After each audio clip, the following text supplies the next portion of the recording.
Hello दोस्तों, welcome to fiction verse, जहां कहानियां सिर्फ सुनी नहीं जाती, महसूस की जाती हैं। आज हम लेकर आए हैं the Arabian Nights, the thousand nights and night, अल्फ लैला व लैला, वॉल्यूम 1 का एपिसोड 4, पहले शैट की कहानी। अरेबियन नाइट्स की इस अद्भुत दास्तान में हर रात एक नई कहानी जन्म लेती है। और आज की कहानी है एक ऐसे शख्स की जिसकी जिंदगी रहस्यों, जादू और किस्मत के अनोखे मोड़ों से भरी हुई है। ये सिर्फ एक साधारण कहानी नहीं, बल्कि इंसानी भावनाओं, धोखे और सीख से जुड़ी एक दास्तान है जो हमें ये बताती है कि किस तरह हालात और फैसले हमारी पूरी जिंदगी की दिशा बदल सकते हैं। तो आइए डूबते हैं अरेबियन नाइट्स की इस रहस्यमयी दुनिया में और सुनते हैं पहले शैट की कहानी। सुनो जिन, ये जो हिरनी तुम्हारे सामने खड़ी है ना, ये कोई साधारण जानवर नहीं, बल्कि मेरे चाचा की बेटी है, मेरा अपना खून। मैंने इसे तब ब्याह लिया था जब ये एक नाजुक, मासूम कन्या थी, और उसके साथ मैंने लगभग 30 साल गुजारे। मगर किस्मत ने मुझे संतान का सुख न दिया। फिर मैंने एक दासी रखी, और उसी ने मुझे वो वरदान दिया, एक बेटा, मेरा लाल, जो चांद की तरह सुंदर था। उसकी आंखें चमकती थीं, भौहें मानो एक सीध में जुड़ी हुईं, और शरीर ऐसा कि खुदा की कारीगरी का कमाल लगे। वो धीरे धीरे बड़ा हुआ, और जब वो 15 बरस का नौजवान बना, तब मुझे व्यापार के सिलसिले में दूर दराज के शहरों की यात्रा करनी पड़ी। मैं अपने साथ ढेर सारा माल लेकर रवाना हुआ, लेकिन मुझे क्या मालूम था कि मेरी गैर हाजिरी में मेरे घर में कैसी तबाही आने वाली है। क्योंकि मेरी चाची की बेटी, यानी मेरी यही बीवी, जो आज हिरनी बनी खड़ी है, बचपन से ही जादू टोना, तंत्र मंत्र और टोने अटोट के सीख चुकी थी, और उसने मेरे बेटे पर काला जादू कर डाला। मेरे चांद से बेटे को उसने एक बछड़े में बदल दिया, और उस दासी को, उसकी मां को, उसने एक गाय बना दिया, और दोनों को उसने चरवाहे के हवाले कर दिया। कई सालों बाद जब मैं घर लौटा, मैंने अपनी बीवी से बेटे और उसकी मां के बारे में पूछा। वो बड़ी ठंडी सांस लेकर बोली, तेरी दासी तो मर गई, और तेरा बेटा भाग गया है, पता नहीं कहां चला गया। उसकी ये बात सुनकर मेरा दिल जैसे चाकू से कट गया। मैं पूरा 1 साल रोता कल्पता रहा, दिल में दर्द, आंखों से आंसू। फिर आया अल्लाह का बड़ा त्योहार। मैंने चरवाहे को कहा, जाकर मेरे लिए एक मोटी ताजी गाय लाना। वो एक गाय लेकर आया, लेकिन मुझे क्या पता था कि वो कोई और नहीं, बल्कि मेरी वही दासी थी जिसे जादू से गाय बना दिया गया था। मैंने आस्तीनें चढ़ाई, कपड़े संभाले और हाथ में छुरी पकड़कर उसका गला काटने ही वाला था। तभी अचानक वो गाय जोर जोर से रंभाने लगी, आंसू बहाने लगी। मेरे कदम ठिठक गए, मेरा दिल कांप उठा। मैंने छुरी नीचे रख दी और चरवाहे से कहा, कोई और गाय लाओ, इसे मैं नहीं मार सकता। इतना सुनते ही मेरी बीवी, यानी ये हिरनी, चीख उठी, इसी को काटो, इससे मोटी, ताजी और कोई गाय नहीं मिलेगी। मैंने उसकी जिद पर फिर कोशिश की, छुरी लेकर आगे बढ़ा, लेकिन गाय ने फिर से जोर जोर से रोना शुरू कर दिया। मैं दया से भर गया और पीछे हट गया। मैंने चरवाहे को आदेश दिया, तू इसे मार और इसकी खाल उतार। चरवाहे ने वैसा ही किया, लेकिन जब उसने उसकी खाल उतारी तो पाया कि अंदर न मांस है, न चर्बी, सिर्फ हड्डियां और चमड़ी। मेरा कलेजा जल उठा। अब पछताने से क्या होता। मैंने वो गाय चरवाहे को दे दी और कहा, अब मुझे एक मोटा ताजा बछड़ा ला। वो गया और एक बछड़ा लेकर आया, लेकिन जब वो बछड़ा मुझे देखा तो मेरी तरफ भागा, मेरी टांगों से लिपट गया, चीखने लगा और उसकी आंखों से आंसू गिरने लगे। मेरा दिल जैसे पिघल गया। मैंने चरवाहे से कहा, जाओ, कोई और गाय लाओ, इस बछड़े को छोड़ दो। तभी मेरी बीवी फिर चीख उठी, नहीं, आज का दिन बड़ा पवित्र दिन है। आज तो वही ज़िब्ह किया जाता है जो सबसे उत्तम और सबसे सुंदर हो, और हमारे पास इस बछड़े से अच्छा और कोई नहीं है। तुम्हें इसी को मारना होगा। मैंने गहरी सांस ली और कहा, देखो, मैंने तुम्हारी बात मानकर पहले ही उस गाय को काट डाला, लेकिन उसने हमें कुछ भी फायदा नहीं दिया, सिर्फ निराशा दी, और अब मैं उस पाप पर पछता रहा हूं। इस बार मैं तुम्हारी बात नहीं मानूंगा। ये बछड़ा मैं नहीं मारूंगा। उसने आंखें तरेरी और कसमें खाकर बोली, खुदा की कसम, अगर आज तुम इस बछड़े को नहीं मारोगे तो याद रखो, मेरे लिए तुम कोई मर्द नहीं, और मैं तुम्हारी बीवी नहीं। उसकी ये कड़वी बातें सुनकर मेरा दिल कांप गया। मुझे उसकी मंशा का कुछ अंदाजा नहीं था, लेकिन मजबूरी में मैंने छुरी उठाई और बछड़े की तरफ बढ़ा। और तभी सुबह का उजाला फैल गया। शहरजाद ने अपनी कहानी रोक दी। उसकी बहन बोली, बहुत ही सुंदर कहानी है तुम्हारी बहन, कितनी मीठी, कितनी प्यारी। शहरजाद मुस्कुराकर बोली, बहन, ये तो बस शुरुआत है। कल रात अगर मैं जिंदा रही और बादशाह ने मुझे मोहलत दी तो तुम्हें इससे भी अजीब और भी अनोखी दास्तान सुनाऊंगी।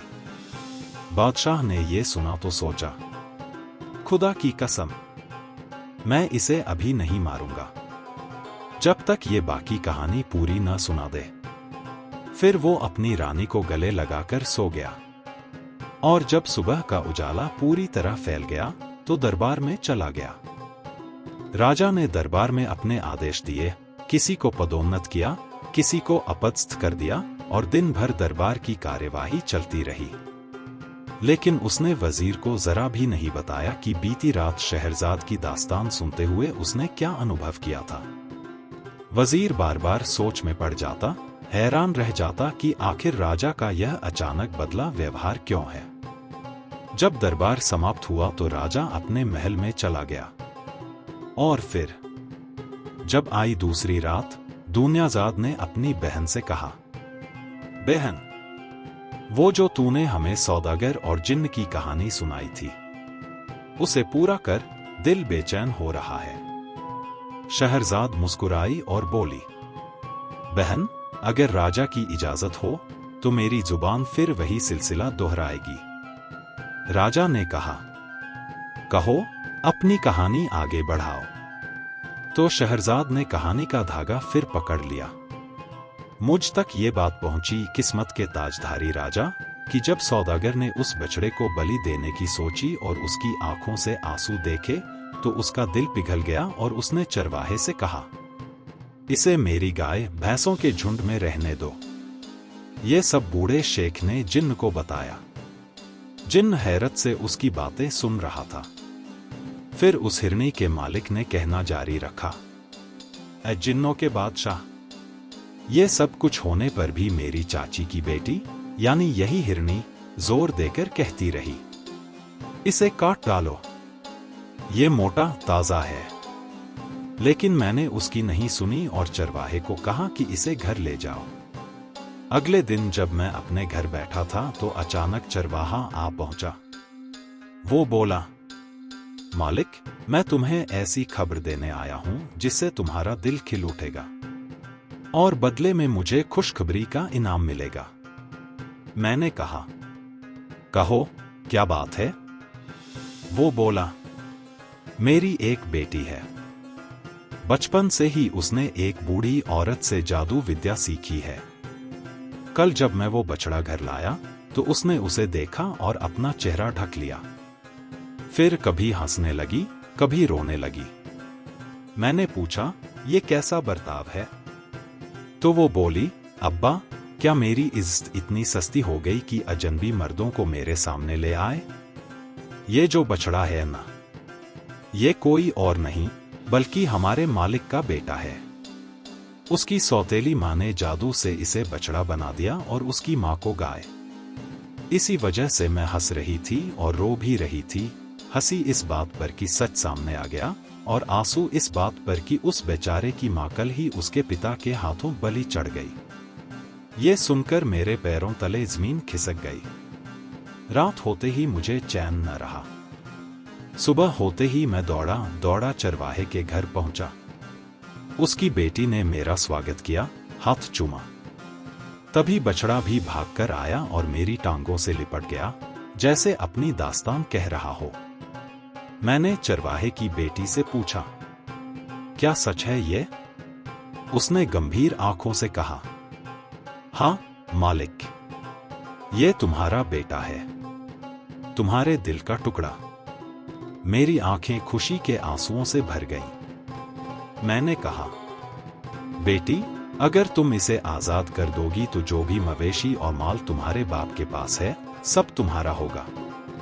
वो हल्की सी मुस्कुराई और बोली, मालिक, मुझे तुम्हारे धन की कोई लालसा नहीं, लेकिन मेरी 2 शर्तें हैं। पहली, ये कि तुम मेरा विवाह इसी तुम्हारे बेटे से करोगे, और दूसरी कि मैं उस औरत को जिसने इन्हें जादू से बांध रखा है, उसी के जादू से कैद कर सकूं, वरना मैं उसकी बुरी नीयत से कभी सुरक्षित नहीं रह पाऊंगी। मैंने तुरंत हामी भर दी। बेटी, जो कुछ तुम मांग रही हो वो सब तुम्हारा है। और रही बात मेरी चाची की बेटी की, उसका खून तुम्हारे लिए हलाल है। फिर उसने एक प्याला उठाया, उसमें पानी भरा, कुछ मंत्र पढ़े और उस पानी को बछड़े पर छिड़क दिया। वो बोली, अगर खुदा ने तुझे बछड़ा ही बनाया है तो तू ऐसा ही रह, मगर अगर तू जादू से फंसा है तो खुदा के हुक्म से अपनी असली सूरत में लौट आ। और देखते ही देखते वो बछड़ा कांपा, थरथराया और इंसान बन गया। मेरा बेटा सामने खड़ा था। मैंने उसे गले से लगा लिया और रोते हुए कहा, बेटा, सब कुछ कह डाल, तेरे साथ और तेरी माँ के साथ क्या हुआ। उसने सारी दास्तान सुनाई। मैं अल्लाह का शुक्र करने लगा कि उसने मेरे बेटे को लौटाया और उसके लिए एक सच्ची मददगार भेजी। फौरन मैंने चरवाहे की बेटी से उसका निकाह कर दिया। उसने मेरी चाची की बेटी यानी मेरी बीवी को जादू से हिरनी बना दिया और कहा, इसका रूप तो अच्छा है, किसी को बुरा नहीं लगेगा। उस दिन से वो लड़की हमारे साथ रही, दिन रात, रात दिन, जब तक कि उसकी रूह को खुदा ने अपने पास न बुला लिया। उसके बाद मेरा बेटा हिंद की ओर रवाना हुआ और मैं इस हिरनी को लेकर भटकता रहा, नगर नगर, गांव गांव, बस अपने बेटे की तलाश में। और किस्मत मुझे यहां ले आई जहां मैंने इस सौदागर को आंसुओं में डूबा पाया। यही मेरी दास्तान है। जिन्न ने सुना तो हैरानी से कहा, सचमुच तेरी कहानी अजीब है, इसलिए मैं इस सौदागर के खून का 1/3 हिस्सा तेरे नाम करता हूं। तभी दूसरा बूढ़ा, जिसके साथ 2 शिकारी कुत्ते थे, आगे आया और बोला, ए जिन्न, अगर मैं भी तुझे अपनी दास्तान सुनाऊं और वो इन सबसे ज्यादा अजीब और हैरतअंगेज निकली, तो क्या तू मुझे भी इस सौदागर के खून का 1/3 हिस्सा बख्शेगा? जिन्न ने कहा, मेरे वचन है, अगर तेरी दास्तान इससे ज्यादा अद्भुत निकली तो तुझे भी हिस्सा मिलेगा। और वो दूसरा बूढ़ा अपनी अजीबोगरीब कहानी सुनाने बैठ गया। तो दोस्तों, कैसी लगी आपको ये दास्तान? जादू, मोहब्बत, धोखा और किस्मत के ताने बाने से बुनी हुई। बताइए, जब आपके सामने इतनी अजीब ओ गरीब सच्चाई खुलती तो आप क्या करते? कमेंट में जरूर बताइए। अगर आपको ये कहानी पसंद आई हो तो लाइक और शेयर करना मत भूलिए। और हाँ, चैनल को सब्सक्राइब कर लीजिए ताकि अगली रात की अगली दास्तान सबसे पहले आपके कानों तक पहुंचे।